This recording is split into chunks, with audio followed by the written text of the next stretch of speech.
Michael Reimer is principal at Galileo High School. Davide Saloria is a professor both in the program and also in LSIT, a program, a master's level program here at the university, and also a former associate superintendent of schools in a number of different districts. Rebecca Wong is a professor of mathematics at West Valley College, and also a former division chair. She could be more described as a middle leader in the community colleges. And I have chimed in from time to time. I've got about 40 plus years under my belt as a faculty and then as an administrator and leader in the community colleges in California. So there are 3 questions that we have, but instead of just simply going through them, we're going to do it a little differently. So the 3 questions are, so you remember them now: the role of leadership in working toward educational equity and student success. Is he in the program? They're here. Hello. The second one is how the impact of the program on your thinking. And the third one is how does social justice and equity and student success play out in the work you do? So there are 3 integrated questions.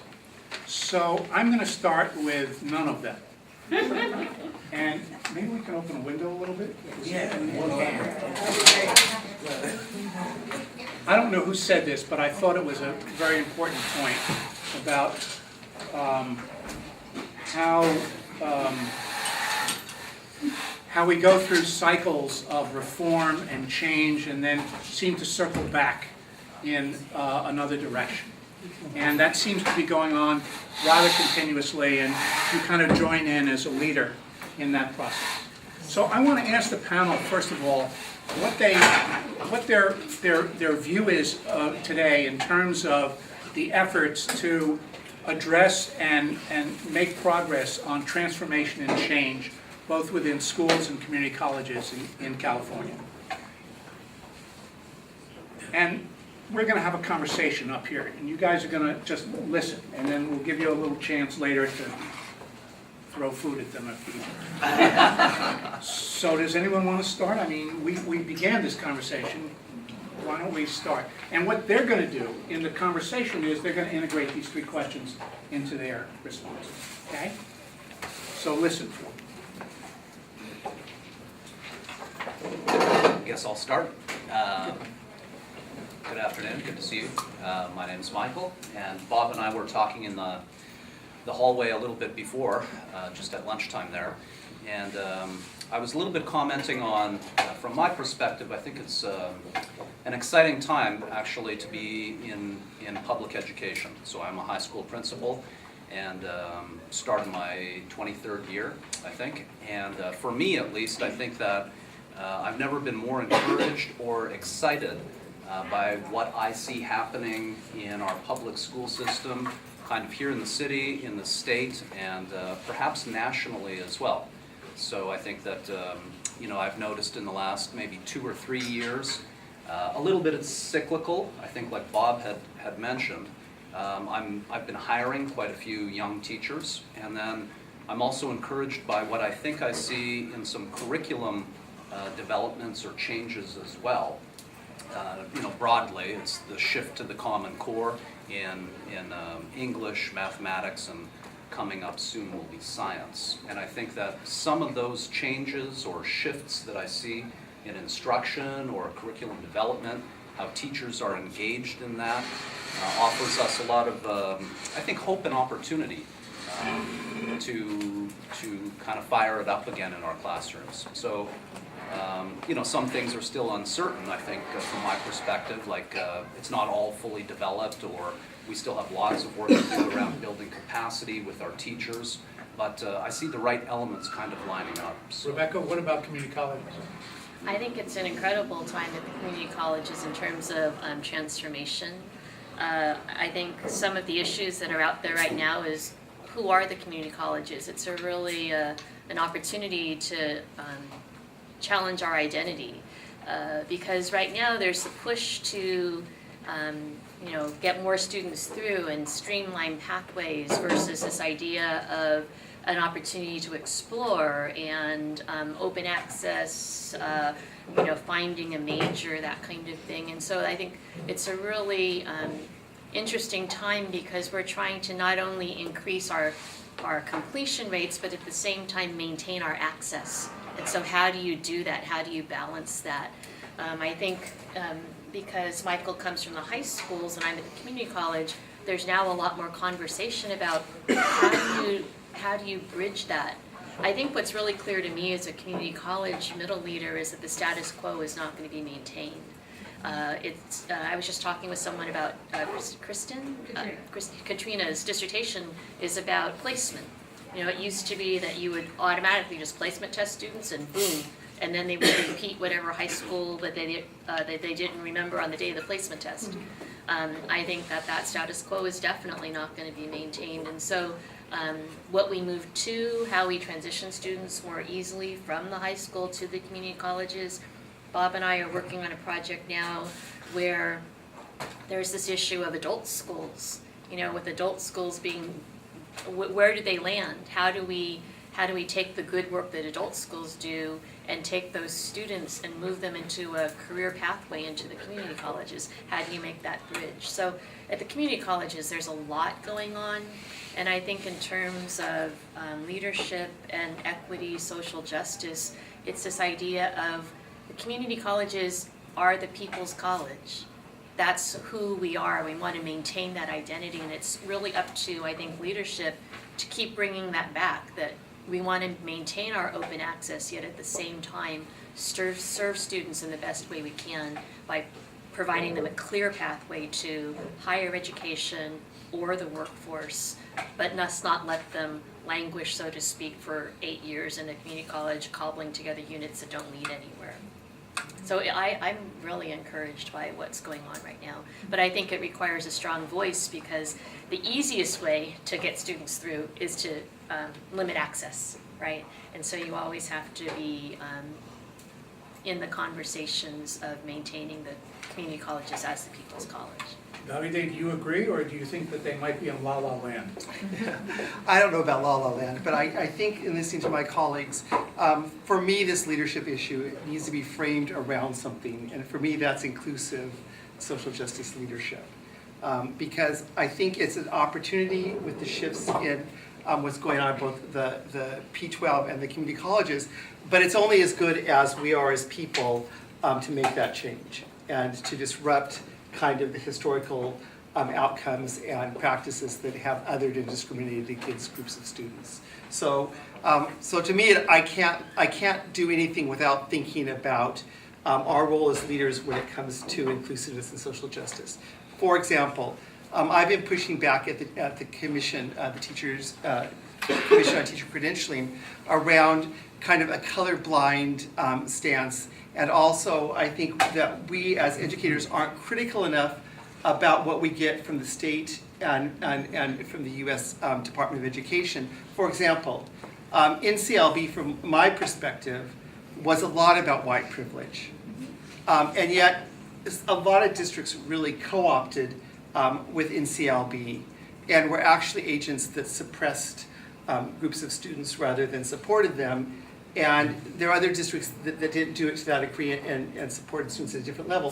So it's this opportunity thing that you talk about, Michael, is interesting to me because it means doing something different. And are we going to do something different for all of our kids or just some of our kids? And you think this is a period of time where the opportunity is for all?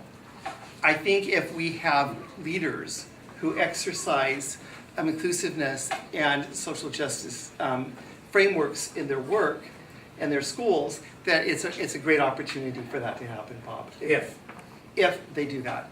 If people perpetuate what has been. For example, if I only have worked in a school that serves low economic students, and I am well versed in remediation and intervention, and that's all I know, everything I hear new about next generation science, Common Core, and everything else, in my mind, I anchor onto my prior knowledge, which is about intervention. And unless we disrupt that, we won't see the kind of change that we need. If I can just build on that quickly. Sure. So actually, one of the words I had written down prior to us talking was the term disruptor. And the importance of that, I think, just building on some of that mindset too, because... So what does disruptor mean? Yeah, I'm not fully sure. Okay, well, you Yeah. can join me in that then. But you know, like, we all know, if you look at the data, I mean, just building on Davide's point there, that you know, the inequities and the final student outcomes are still so fantastically wide. It's not a gap, it's a gulf, you know, still. And so I think that it's a combination of being excited by some parts of the work, helping to lead school systems and welcoming new people, I think, into the profession. But at the same time is coming at the work a little bit with a different perspective, with a renewed passion or commitment to trying something different, to looking at how we disrupt elements of our work or our systems so that we do get a different result. And that, for me at least, is the challenge, to politely push back, you know, within your school or your school system, and challenge ourselves to try to get a different result. So, you have to go to school to learn how to disrupt? I mean, why would you go to a program like this? Rebecca? For me, I had to laugh. I asked Andrea, send me the questions in advance, knowing in the back of my mind that Bob would just like toss them out. Because I was telling Andrea, I'm a very slow, reflective thinker, so like if I can process things in advance, it's Things very in helpful. math, it's a problem. It's a thing, No, right? I'm sorry, I said. But when I was glad that she sent it because it gave me an opportunity to again reflect on the value of the program. And when Bob says, well, you have to go to school to learn this. No, I don't think so. But I think what I took from the program that I still carry with me is vocabulary that I didn't have before, a way to talk about people. I grew up in an environment where you know, I went through a school system where social justice was emphasized and it was a core value. It was something that was talked about a lot, but yet, you know, when these things would come up in my professional life, it was really hard for me to just get past the emotional, I'm angry, or, you know, the way I just am so angry by this, I wasn't articulate about how to talk about it. So I think the program for me gave me a vocabulary to be more a disruptor. It also gave me an idea, an identity, you know, a sense of urgency about the data and about what I saw and about my role. That, you know, sometimes it used to be, should I say something, should I not say something? But now I can never not say something. And I have a more articulate way to say things, which I appreciate. And I think it also made me understand more clearly that it's not a roadmap. Like the program's not going to give you a roadmap. At the end, you're not going to say, okay, I've got it. I got these check boxes. I do step 1, step 2, step 3. Voila, change. You know, so I think what it made me do is it gave me a set of tools and a way of looking at things where I understand that change is a more complex, nuanced process.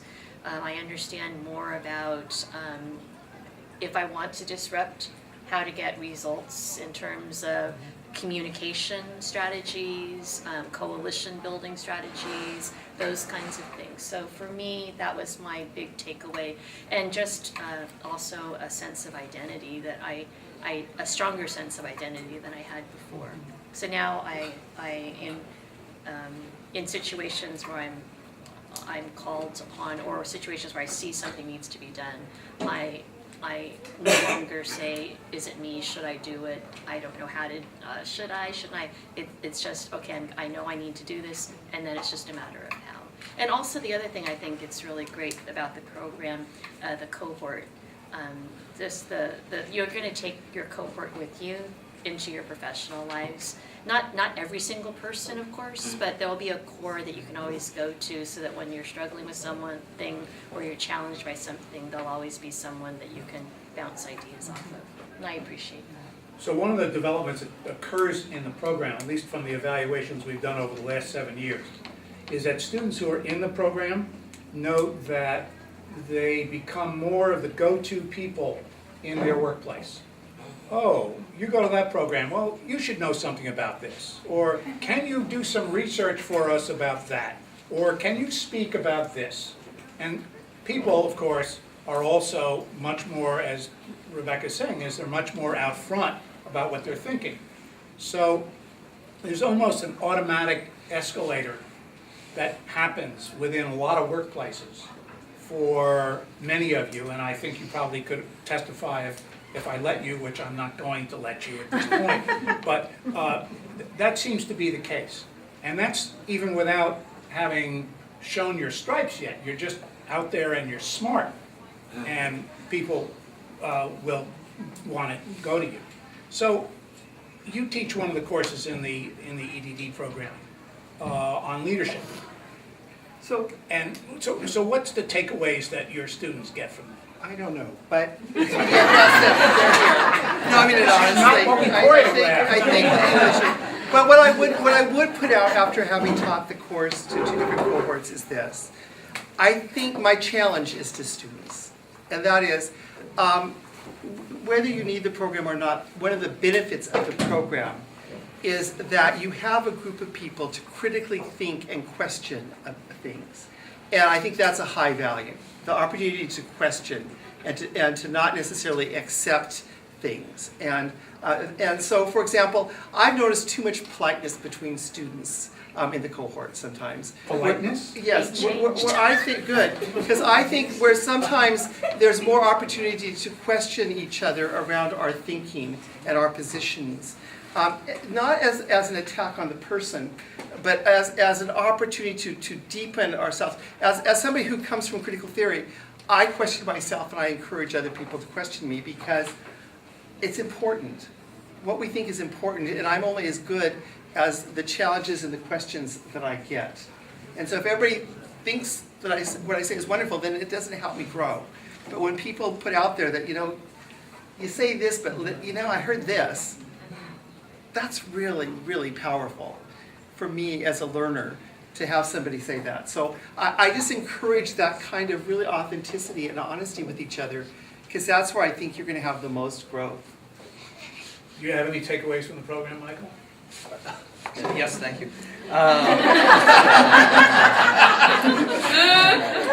No, Briefly. and so it is so troublesome, and I just. He was in one of the early cohorts that where we were first experimenting. At least that's the way we explained it to them. Honestly, I'll say this. One thing that I have really learned a new appreciation for is that you just don't do it alone. So thinking back just more broadly on leadership, forgive me, it doesn't matter if you're right or not. You can point to the data and see the problem or the challenge. So, just being right alone on an issue, forgive me, isn't enough in our work, in my school, in our school system. And so what I mean by that is, I've learned a new appreciation myself for working with others, other teams of people around implementing or affecting change. And that is a whole different kind of area and skill set.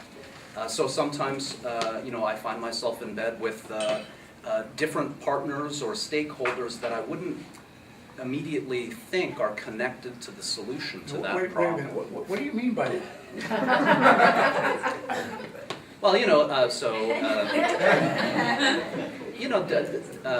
different groups that, so you've got a problem, an issue you're trying to solve, and then realizing that you don't do it, of course, on your own. Again, it's not just identifying the problem, it's trying to implement some kind of change. So it's work with other parent groups, community organizations, labor partners, teacher groups, empowering small teams together with you, and encouraging their work as well, that I think allows you to gain more traction. Is equity a divider or a uniter? Well, it depends on Depends who you're on talking audience. to, so Yeah. both. I'm asking you. Yeah. Well, both, so, You know- and that's the great opportunity. And challenge. Yes, that's right. So I'd kind of like to respond to this idea of how we disrupt and how we look at things that you asked earlier, and also about change process things, because to me, you know, every district and every school claims to be data-driven right now. And they act like that's a great thing. One of the things that I really appreciated from the now third-year cohort last year was that they had a sophistication around looking at the data. What can the data tell us and what can it not tell us? To be critical about data first before we use it. And I think that's a really important piece that often gets left out. You know, every data has something, a piece of data has something to offer, but it also has limitations. And I really appreciate hearing students that were struggling with those kinds of issues and thinking. And I think that this kind of program does provide a space for that to happen that may not happen organically everywhere, although it may happen in some places. Okay, so we have a few minutes left, right? Right. Yes. So, how about if we turn it around and you all ask a question or two to our esteemed group here? Vanson, As I